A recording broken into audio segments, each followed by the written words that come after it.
Are you seeing my screen? Because it says I'm sharing already. No. Okay. Only see your camera. Okay. How about now? Yes. Okay. Awesome.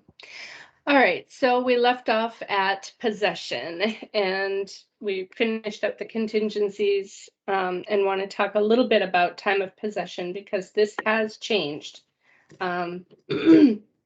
If you read this, it says upon notice of recordation. So it's no longer a a day and then you have to fill in the time. That is still an option.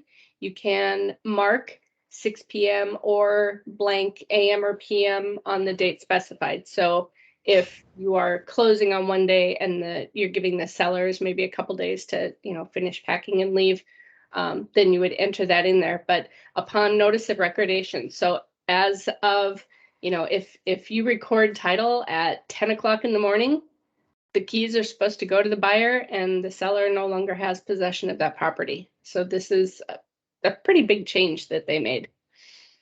You mean right away after Yep. the record? Oh, okay. Yep.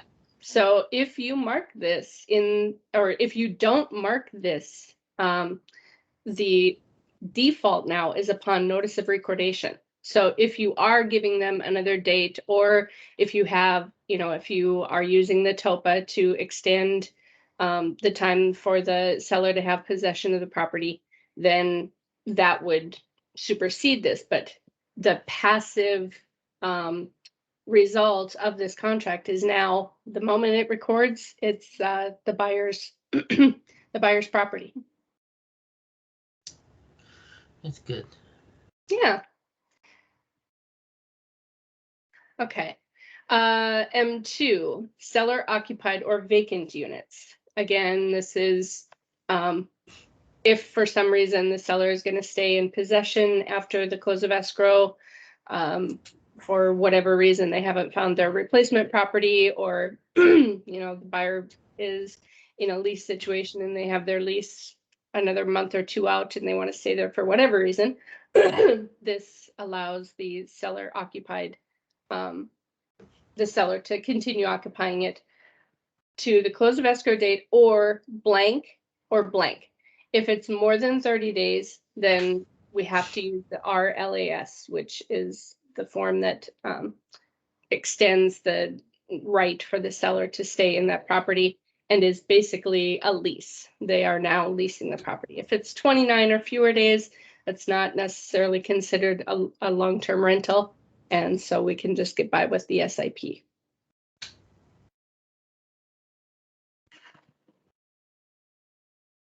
Letter M3, tenant occupied units. So this would only be if it is a duplex, triplex, or if it is a unit where there are tenants in place and you are going to leave those tenants in place.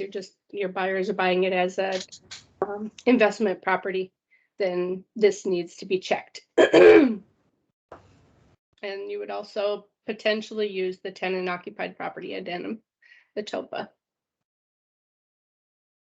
All right, documents, fees, and compliance. Let's see what changed here.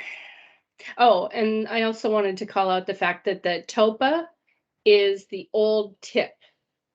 So tenant in place, that we don't use that anymore. It's now the TOPA, the tenant occupied purchase agreement, which is quite a bit different than the old TIP. And we will go through that in a separate training.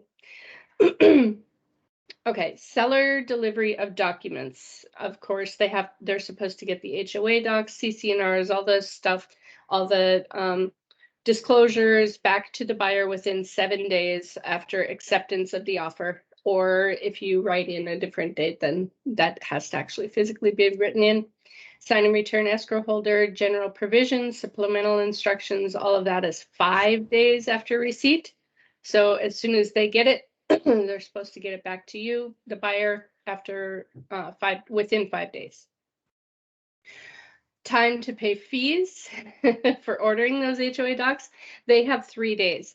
So the buyer has to get their money wired into escrow within 2 days, and the seller only has 3 days to get that money to the HOA for those documents, because as we've said before, those documents can take a while to get. Oh, and Here, yeah. Here the HOA document, does that include the HOA questionnaire? The HOA questionnaire, you mean the one from the, Yeah, usually the buyer need to purchase the HOA questionnaire, right? the HOA documents are all of the documents that come from the HOA, giving them copies of the CC&Rs, the restrictions, covenants, and whatever the other C is, covenants, something, and restrictions. That everything should be in that document.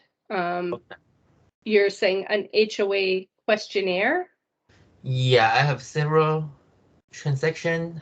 We didn't order that until closing of escrow, and then it took like forever. So okay, I think that includes it, and then we need to order it like in the beginning. Yeah, definitely. And I'm gonna write that down because I don't know specifically why an HOA questionnaire would be separated from the actual doc. Are you getting all of the HOA docs at the same time as that questionnaire, or is it something separate? I think it's something separate because we received the CC&R like in the beginning, and I didn't know I need to order the questionnaire until the escrow company like preparing to close the escrow, and they say, oh, you didn't order that, and HOA usually say, oh, it usually take 5 business days. So it delayed the closing. Okay, interesting.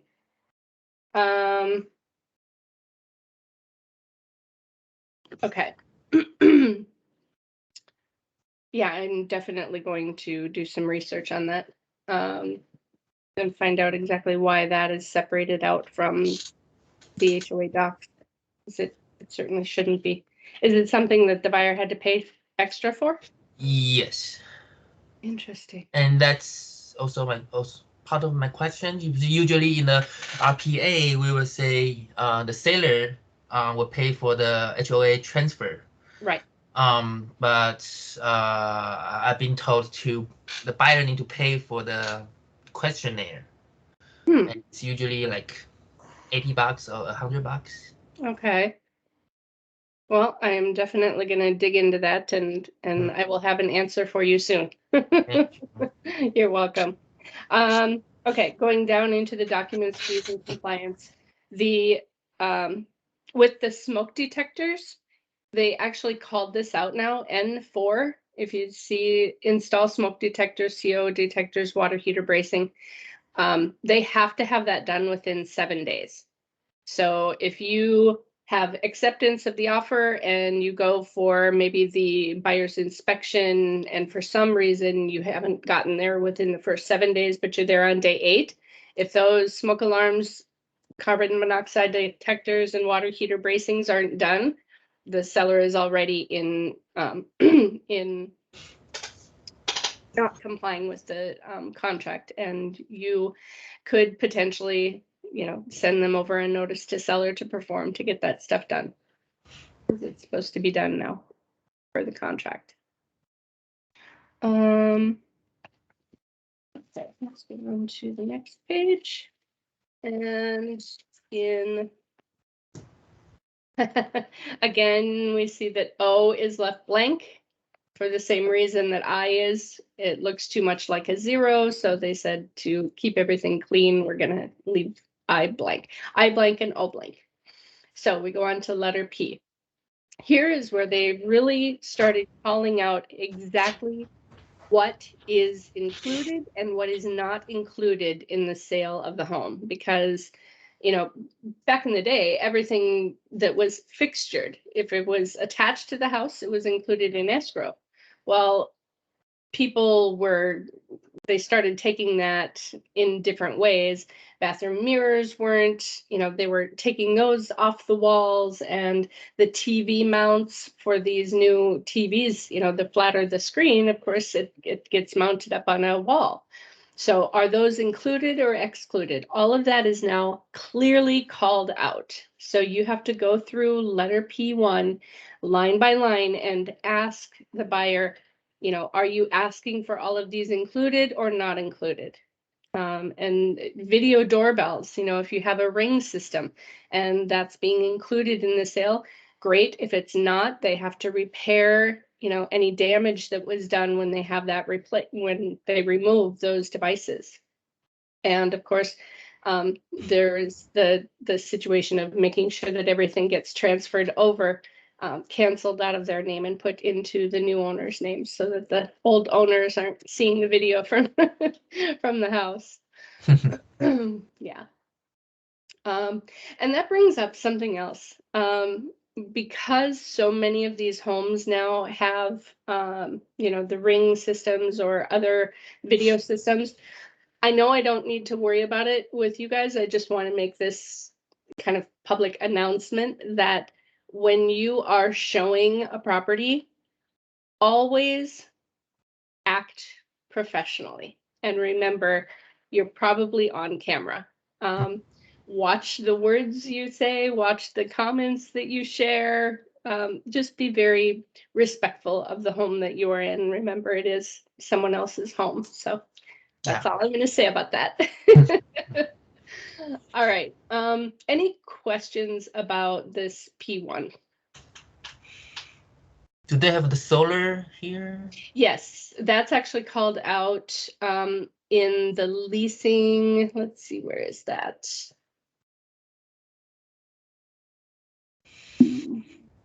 It must be farther down, because I know they call out that any leases have to be taken care of within the contingency period. So if you have leased solar panels, they have to be taken care of. The electric car charging system is in there. Let me see. Gosh. That is a great question, and I want to make sure that I find where it is.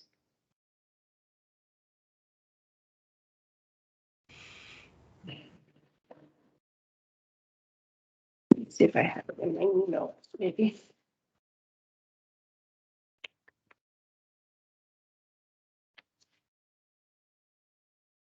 Okay, yeah, 9B, I think, is where they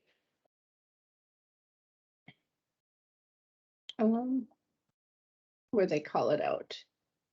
Let's see. So 9B, items included in the sale, and in here covers all of that stuff. Windows and door screens, awnings, shutters, all of those kinds of things.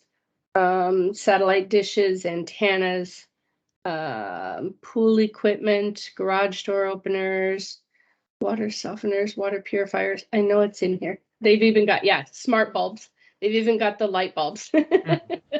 So solar panels is definitely in here. Leased or liened items, it's in here. There we go.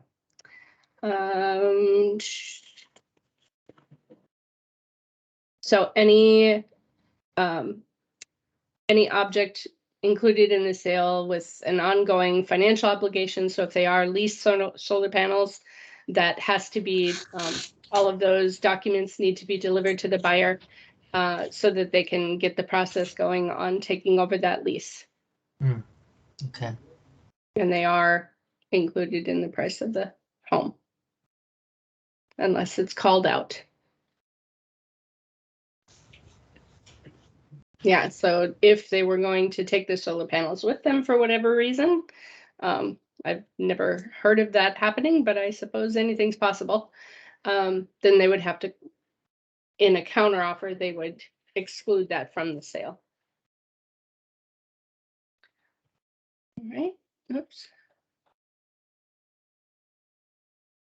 Okay. All right, so there are also additional lines for anything that you want to write in. So if it's not covered in this section above, but you know that the sellers or that the buyers want something that's in the house, here's where you can still write that in and include it in the contract.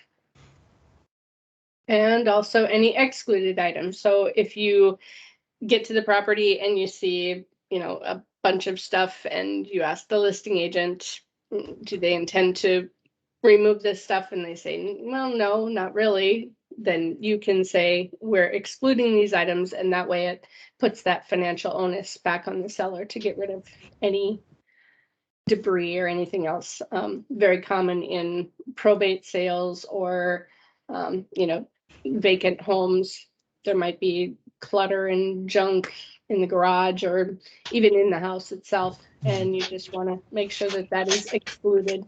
So you just call it out here just to make sure everyone understands you want the house cleaned out when the buyers take possession. I have a question here. After, yes. So oftentimes we will encounter that, oh, this additional backyard room is not permitted. What's the what should we do? Is that easy to get the city permit, or what do you usually do? Is it easy? No. Can it be done? Yes. You have to, once you see that something is not permitted, you go to the city and say, my buyers or the buyers are supposed to do this. You should not be, taking this on yourself. You can guide them and that kind of thing, but you don't want to take responsibility for doing this. But they have to go to the city and say, my buyers, or we are interested in buying 123 Main Street, but we found out that this section of the house isn't permitted. Can you send out an inspector?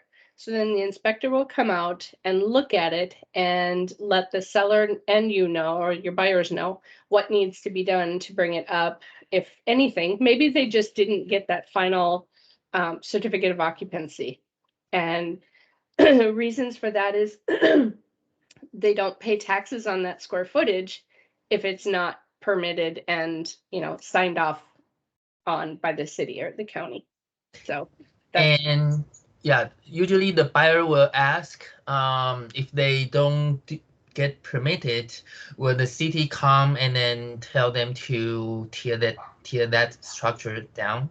That can happen, yes. But can we just say it's the grandfather clause? It has been there since they purchased it. No. I've never heard of that getting them off. Actually, in the exact opposite, I have seen buyers purchase a property, excuse me, which of course triggers a new tax base. So then the city or county will come out just to reassess the property, and then they'll see that there's added square footage, and the buyers will get double dinged because they bought a property that with unpermitted square footage and didn't inform the city. So now they're going to get not only a tax increase, but they'll also get a fine of some sort. Oh wow! So it is the issue. Yeah, it's definitely. And I have, being up in Santa Clarita, we almost never saw discrepancies in square footage. Here, just about every property that an agent has put into escrow has been way off on the square footage. Like it says 2,400 on the MLS and on the title report, but you go there and there's 3,200 square feet. I'm like, okay, I know what 2,400 square feet feels like, and I know what 3,200 square feet feels like. This is a 3,200 square foot house. Why is there all of this? And through digging, I found out that that's why they don't pay taxes on it if they never permitted it and had that certificate of occupancy. Another question. So if we are representing the seller and the seller say, okay, this additional room is not permitted, should we price based on the title square footage or the Yes. Yep. If they want to include that other square footage, they should get it permitted and, pay the taxes that they have to pay, and then they'll be able to include that in the square footage of the home. I see.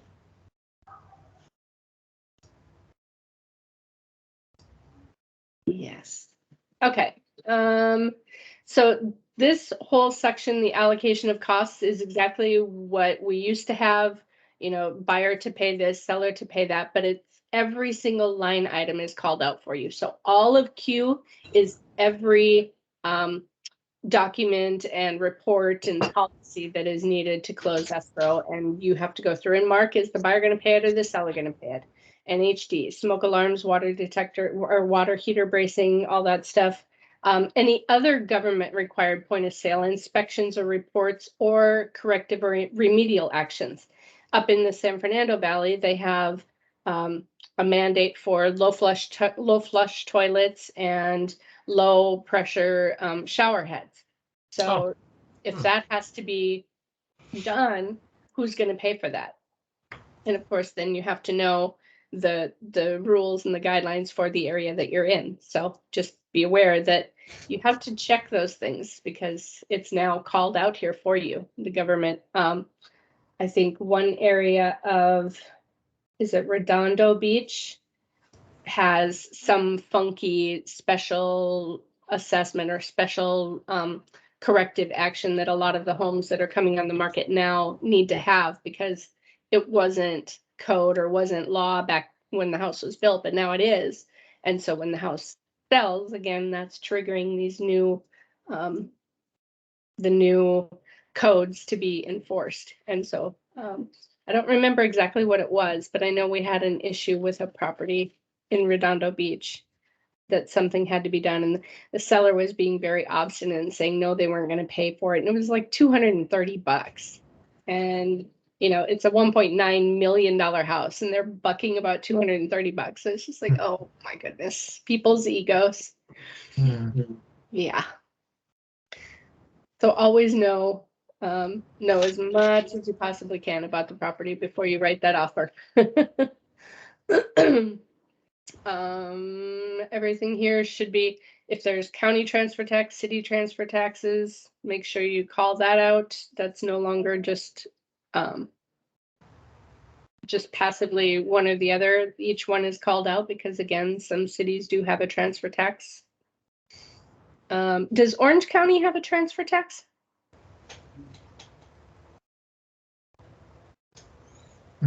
I don't I think all the counties have some transfer tax. Yeah. Okay. Yeah. And then city tax on top of that? I think it depends on the city, and there's also a separate, Orange County has its own disclosure form that has to be included with all deals. Okay. And Yes. what is that for? Complaining about ongoing road construction, noise from Orange County Airport, and maybe a duck will poop on your roof or something because of the wetlands. Basically, it's just a lot of complaining about things that no one can do anything about. Gotcha. Yeah. But you're letting the buyer know that, yes, hey, this comes with the property. Right. Yeah. It's a OC Realtor, Orange County Realtor Association mandated disclosure. So if you're not a member, then you probably wouldn't know about it, and you may not include it. But for those of us who are members, we're required to attach this disclosure. All right. Yeah. Up in Santa Clarita, we have one, and one of them is a noise ordinance, warning because of a number of things up there. I don't even remember what all them are. Oh, and then there's one because the prison is right there. Yeah, I think it's just those two, unless they've added more. I obviously haven't been a member up there for 4 or 5 years now, so they might have even more. All right. And then here is where all of these the HOA fees are called out. So the prepared disclosures, certification fee, transfer fees, private transfer fees, if there are any of those, all of those are called out. Then they even give you a couple of lines for anything extra. If you know of another fee or inspection that the buyers want to have or whatever, there are lines here for you to call that out and then to mark who's going to pay for those. And then the home warranty plan. The one thing that I will say with the home warranty plan, if you are including them in your offers, make sure you put in enough. You see over here on the right, it says cost not to exceed blank and issued by. Make sure that's high enough. We had a realtor who wrote an offer on a $1.7 million house, and he only put $650 for the home warranty, and it ended up being closer to $1,000. He had to pay the rest of that because he didn't call out for enough of it. Neither the buyer or seller were going to pitch in the dough, so he ended up paying that. So make sure you check with the home warranty people and what do I need to include for a home warranty for this property. If it has a pool and spa, that price goes up quite a bit. So you want to make sure you've got plenty of coverage. And then finally, letter R is other terms. So anything that hasn't been covered in this 2.5 pages, you can now call out in letter R. So again, any special financing terms, or if you want to call out again the fact that they reserve the right to assign this contract or anything whatsoever, this is where you can write that in. All right, so then any questions? No? Okay, so we've made it through page 3. We'll go to page 4. And it now gets just very informational. So I do want to take time to read a lot of this because the verbiage, again, going back to letter of the law versus spirit of the law, we want to make sure that you understand what is meant by these terms so that you can inform the buyer when they ask questions about these things. So number 4, let's see. This one is just the property type. So which type of extra document are you going to attach, if any? If it's a probate, manufactured home, TOPA, this is that TOPA, tenancy in common purchase addendum, that we are seeing more of these pop up, which is very interesting to me because I don't know why now all of a sudden they're popping up when they should have been for sale, throughout the years, unless something has changed and they, what's it called? They reassign the property. I know there was an apartment complex up in Santa Clarita that probably, it was probably about 10 years ago now, they converted to condos. So they changed it over from apartments to condos and started selling them off. So maybe that's why now we're seeing more tenancy in commons. But there are specific lending rules for a tenancy in common. So make sure you talk with the lender for your buyers to make sure that they're, the lender can do that tenancy in common, TICs. Backup offers, short sale addendum, court confirmation.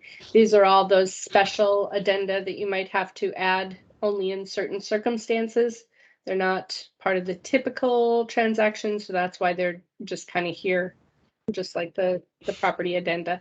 Not typical, but we do want to call it out if necessary. We get down to C, and now this is where we do see those the usual advisories or addenda or disclosures that we're used to seeing. Buyer's inspection, wire fraud advisory, fair housing, the Privacy Act. And now, of course, because of the wildfire changes that have been made as of July 1st, we have to include that fire hardening disclosure if it's in a zone, according to the NHD report, where it's high or really high fire danger. So now we have these, the wildfire disaster advisory, trust advisory. So this is the one, if the property is being held in a trust, that's got to be called out. If it's an REO, bank owned, that's REO, real estate owned. If the bank owns this property and they're selling it, there's a separate advisory that we have to call out for that. SBSA, do we still, is this required with EXP? The SBSA? Sorry, I was on mute. Yes. That's okay. It Okay, is. so it is. Okay, good. All right, and then if it is short sale information and advisory, again, a short sale. A short sale is when you are trying to sell the property for less than what is owed to the bank. We had tons and tons and tons of these back in 2008 and 9.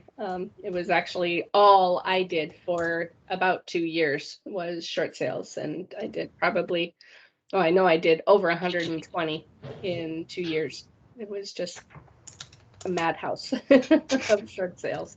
And the ironic thing is, a short sale does not take a short amount of time. They took months and months and months to close.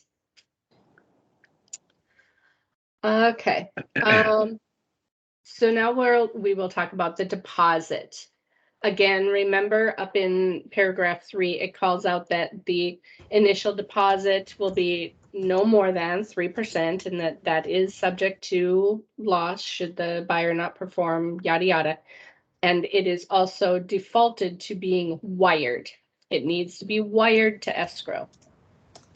If a method other than wire transfer is specified in paragraph 3D1 and such method is unacceptable to escrow holder, then upon notice, they have to let them know what method they will be using.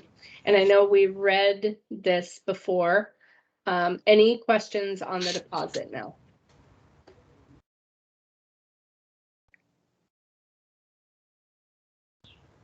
No? Okay. All cash offer, that does need to be called out in paragraph 3A. Buyer shall within the specified time in paragraph 3H1 deliver written verification of funds sufficient for the purchase price and closing costs. So again, making sure that you are staying in compliance even on a cash offer. You have to deliver that written verification that they have all of the money necessary to close escrow. The information about the loans, we read that before. Any questions there? If it's FHA or VA, remember the buyer can ask for repairs, but the seller doesn't necessarily have to pay for those repairs. They do have to be done in order for the loan to close, but the seller does not have to pay for them. Limits on credits to buyer. This can be a bone of contention with some lenders. So let's go ahead and read this. Johan, you want to read this? E. Yes, please. Okay. Limits on credits to buyer. Any credit to buyer from any source for closing or other cost that is agreed to by the parties. Contractual credit shall be disclosed back to buyer's lender, if any, and made at close of escrow. If the total credit allowed by buyer's lender allowable credit is less than the contractual credit, then number 1, the contractual credit from seller shall be reduced to the lender allowable credit, and 2, in the absence of a separate written agreement between the parties, there shall be no automatic adjustment to the purchase price to make up for the difference between the contractual credit and the lender allowable credit. Yeah. So again, going back to if we write in, we know that the roof needs replacing and we want a $10,000 credit for the buyers. That would be the contractual credit. but now the lender says, no, you can't have that much credited to the borrower. It can only be 7,000. So now that lender allowable credit is the only amount that really matters. Okay.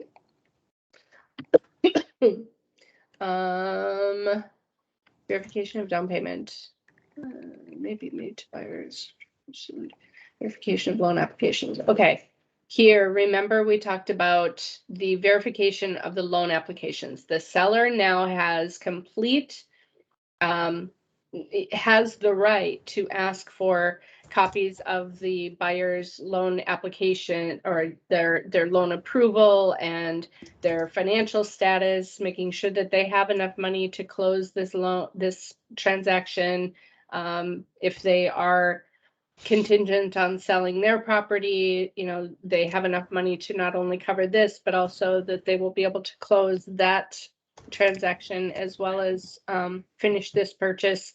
So it's really giving the sellers a lot more power in what they're able to ask for, because right now, as it stands, they can ask, but it's not part of the contract that we necessarily have to give them all of that information. We can ask the seller or the buyer, do you want me to share this with them? And if they say no, then the seller really has no, can't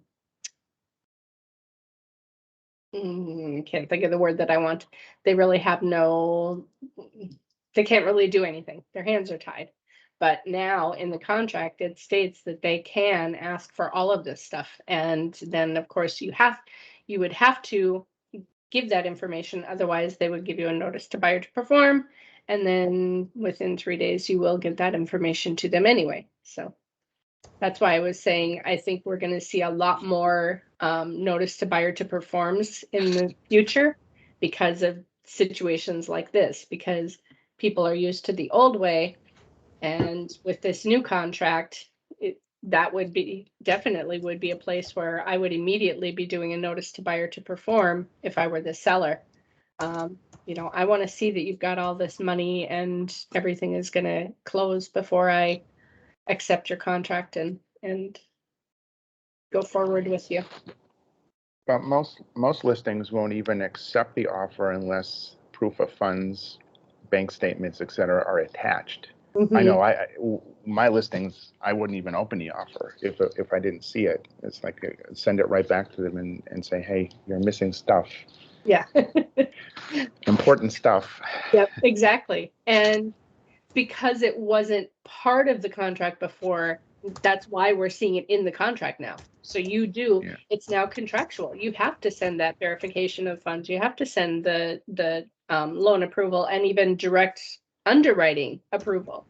The loan is fully, we're going to fund this loan.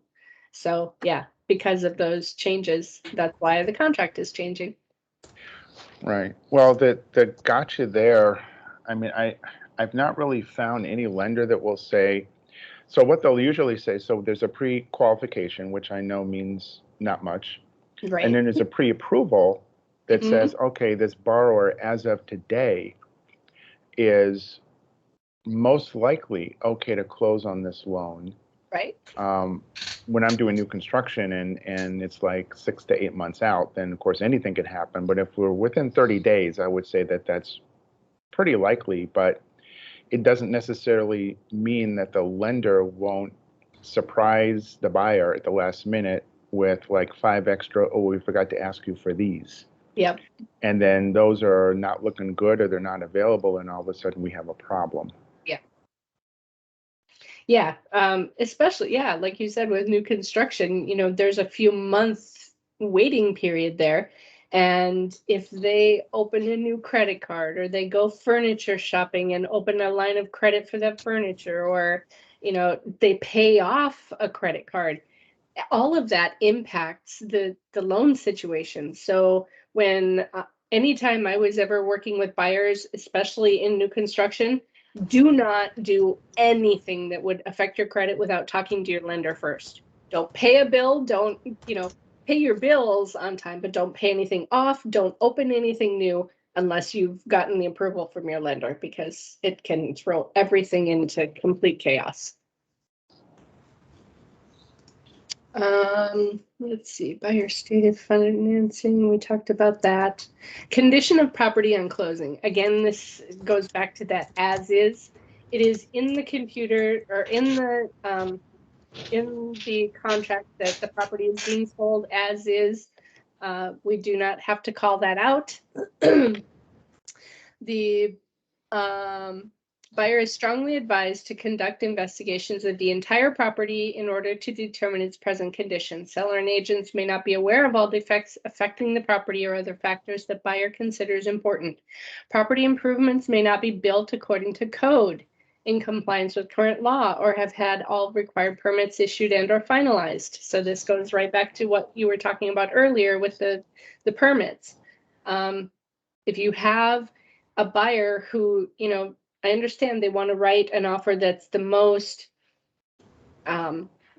glamorous for the seller, and so they might say that they're not going to get inspections or whatever, but they're putting themselves at great peril by doing that, because you're now saying it doesn't matter if we do find out that there's square footage that hasn't been permitted, or if there are issues, back when they changed the SEER rating on air conditioners and all that kind of thing, that started to affect properties being able to be sold.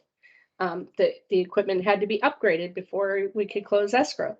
So I always tell agents, if you want to remove the contingency, still against my advice, okay, do that, but still have that inspection. It's $450, $500, and it's the best money you can spend, because now you really know exactly what you're going into.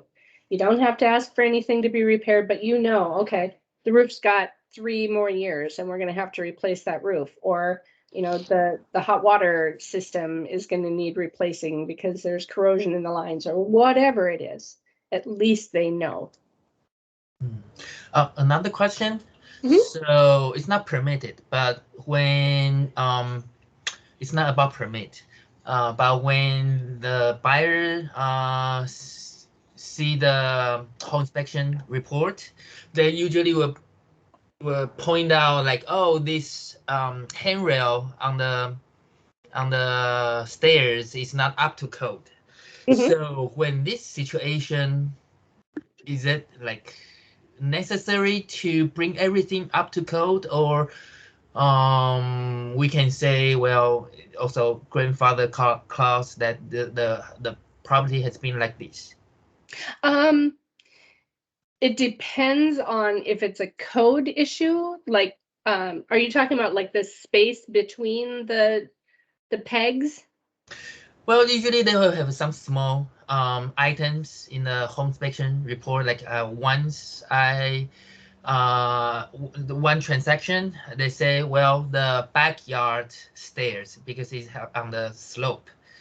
There's stairs, and the height of the they don't have the handrail for protection. Oh, okay. Yeah, those kind of stuff. Right. So that it will depend on where the property is located. I know in what would that be? Ventura County, they will not close escrow with an issue like that. The seller has to fix it before it can actually close. But that, again, that was 5 years ago, so I don't know if it's still that way, and I don't know if it's that way in Orange County. The best thing to do if you see something like that, the moment you get that inspection report, you should be reading through it. And if you have any questions whatsoever, talk to me, talk to escrow, and find out, is this a potential issue that could cause closing issues. Okay.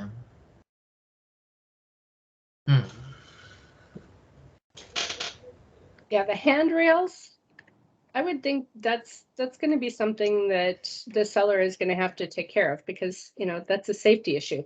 They're not going to be able, the buyer isn't going to be able to get insurance potentially, if it's one of the insurance companies that actually comes out and looks at the property before they insure it, they're going to see that and go, no, until this is fixed, we can't insure the property. So. And like the brace on the water heater, they kept changing that code, so it's always something. And some Okay. buyer will freak Has out. to be done. Per this contract, within 7 days, that has to be done. Okay. Yeah. So that is called out in the RPA, in the new RPA. For that exact reason, because they were wishy-washy on it, and and the quality of the strapping was, you could have a homeowner that would go out there and just strap a few of the lines that go into the hot water tank, not knowing what the heck they were doing. And so now it's called out that it has to be properly braced and strapped. Anything to save a buck. Okay. Steve, you want to go ahead and read C, please? Seller remaining in possession. Seller remaining in possession after close of escrow. A seller has the right to remain in possession after close of escrow pursuant to paragraph 3M2, or as otherwise agreed. The parties are advised to consult with their insurance and legal advisors for information about liability and damage or injury to persons and personal and real property. Buyer is advised to consult with buyer's lender about the impact of seller's occupancy on buyer's loan. That's an interesting one. Yeah. Consult with a qualified California real estate attorney where the property is located to determine the ongoing rights and responsibilities of both buyer and seller with regard to each other, including possible tenant rights and what type of written agreement to use and document the relationship between the parties. But I would always use a lease document. Okay. So remember, we talked about the TOPA and the TIP, and one being 29 days or less and one being 30 days or more.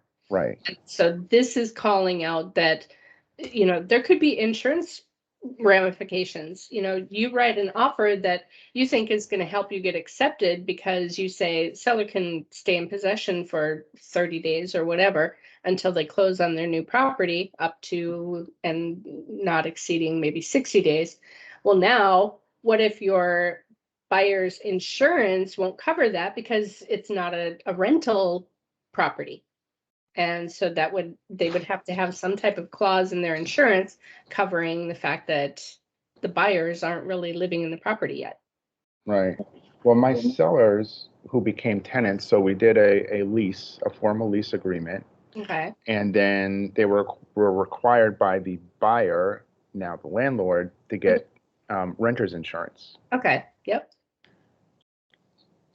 Yeah, and that's exactly what you would do to fully cover both sides, to make sure that everyone is covered. It's just being called out here because, again, the reason that a lot of this is called out in the new RPA is because it's situations that we've seen a lot of in the past year, 2 years, 3 years, and so they're adding it to the document to make it part of the contract instead of having to do tons of addenda and escrow amendments and all kinds of crazy things.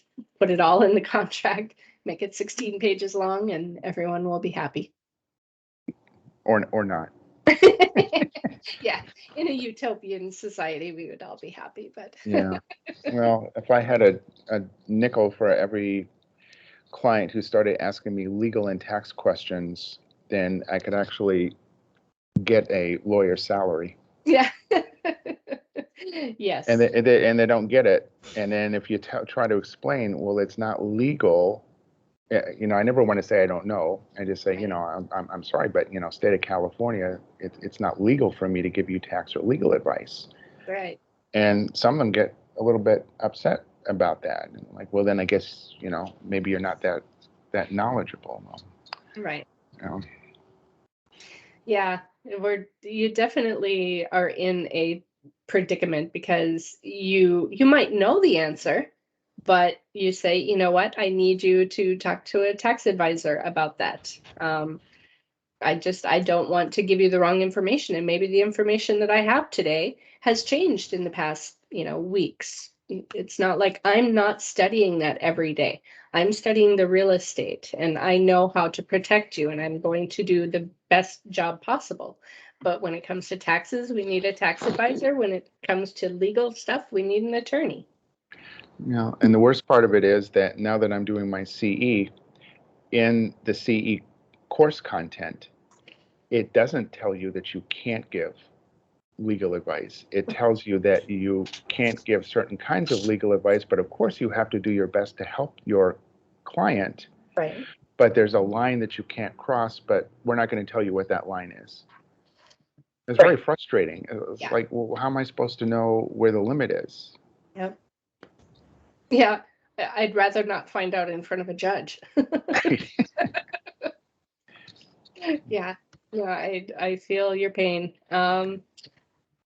Yeah, if they would only call it out, here's what you can and here's what you should not. Because obviously the contract is a legal document, and we are supposed to know this document. So can we advise on anything that's in this document, but not on anything that would be ancillary to the document? But then you get into spirit of the law and letter of the law. What is actually called out here? If I have to interpret something for my buyer, is that me giving legal advice, or is that me just giving, explaining the document? It's left to interpretation, and that, of course, will set you up for visiting a judge. Mm-hmm. Yeah. It's tough. You want to do the best job you can for your clients, but put yourself in peril at times. All right. Contingencies and removal of contingencies, the loan contingency. Yeah, let's go ahead and read this. Johan, you want to read this? Okay. This agreement is unless otherwise specified in paragraph 3L1 or an attached CR form, contingent upon buyers obtaining the loans specified. If contingent, buyer shall act diligently and in good faith to obtain the designated loans. If there is no appraisal contingency or the appraisal contingency has been waived or removed, then failure of the property to appraise at the purchase price does not entitle buyer to exercise the cancellation right pursuant to the loan contingency. If buyer is otherwise qualified for the specified loan and buyer is able to satisfy lender's non-appraisal contingency for closing the loan.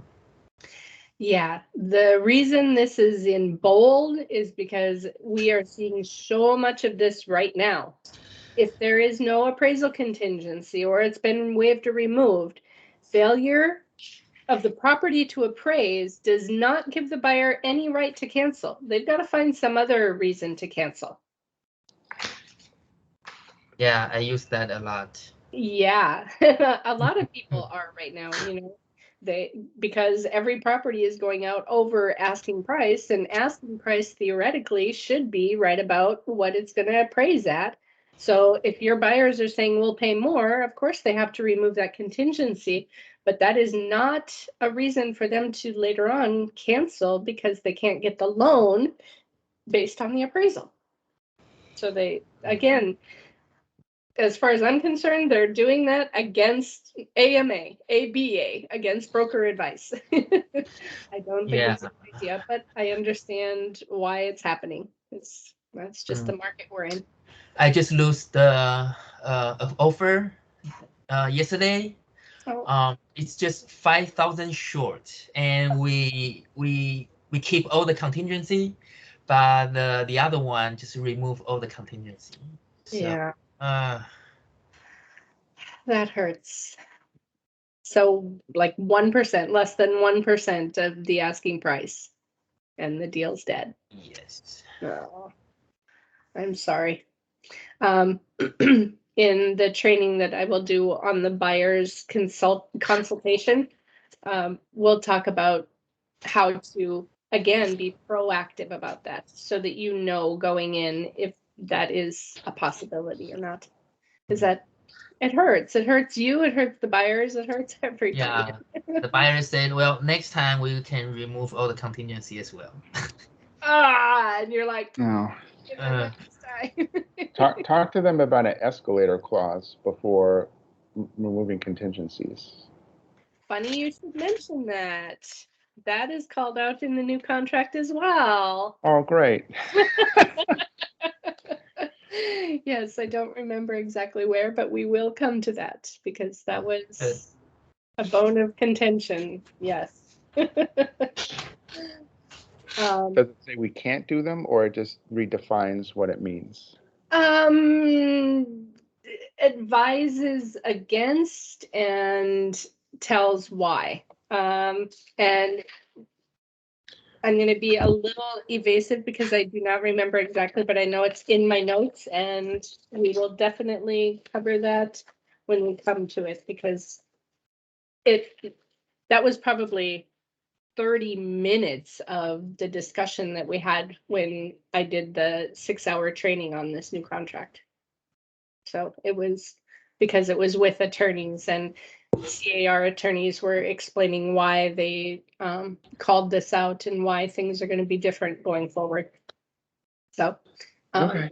I will definitely review my notes and be ready for that discussion, because the escalator clauses, it's the natural segue. Okay, you don't want to remove all your contingencies, but with an escalator clause, we can do this.